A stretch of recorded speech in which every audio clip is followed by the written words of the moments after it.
Right. Sorry, go on. No, I don't think it's a. I mean, I don't think it's a vanity show, and I think the way that we see it is there's a lot of different models that are available for how cultural production is funded, and I think a more traditional model is one that is a model of support. Like people, they want to produce something, or they want to produce a certain body of work for a certain amount of time. Like I'm thinking about like things like grants and residencies, and so you're applying that for those funds. And if the organization that's granting those funds, if it fits their mission for what they want to do with those funds, if it kind of fits their vision, because they're choosing it among other people's ideas of what could be done with that money, then they'll allow that to happen, and then that support is provided, given the condition that you make your way through the, the proposal process.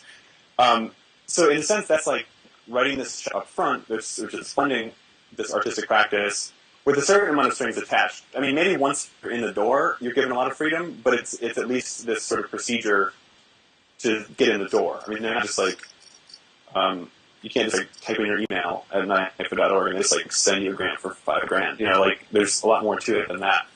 So, and that's great. One thing that we constantly have had to dispel is by trying a new model, we don't mean it as a referendum on existing models. Like we don't mean to sort of devalidate or invalidate or to tear down existing models of how cultural production and how artistic practice is funded. But we do want to try a new model. So that's really what we're excited about. That's what excites us. So the model that we have is that we commit that we're going to write a giant check. Like it's going to happen one way or another. And we try to make it as open as possible for whoever can get that with like very few simple rules. And then we just let people figure it out. So I think that it's two different models. One that's sort of a closed model of support, and then there's another one that we're exploring, which is more of an open model based on a challenge. It's more of a challenge than it is support. And I think that both are really great. And I think that if everything operated on a closed model of support, like okay, fill out this application, jump through these hoops. If you're doing what the type of work that we want to support with the funds that we have gathered, then we'll fund you. If everything were that, I think the danger is that that's not an environment that fosters a lot of innovation. I mean,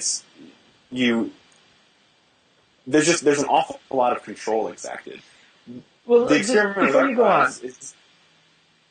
you go on, yeah. because like nobody said you should move. Like I get that, like $50, $100 fee at the front is a way of like keeping like drunks and knuckleheads and so on out of like the initial period, like from polluting the initial choice, right? Your people, I want you to put up some serious money to show that you mean to go forward with this and that you're not just playing with us. You're not trying to disrupt us.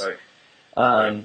Fine. I understand that. That's like pretty understandable. The other way to do it would be to write 4 paragraphs answering 4 questions or something like that and put in slides, right? That's another way of keeping the jerks out of the pool. Either way, it's like you have to set some sort of bar. You set it financially. What I'm saying is what it looks like is it just looks like a fee. And it's easy enough to return that money to the artists, like just from the get-go, to say, you get this back.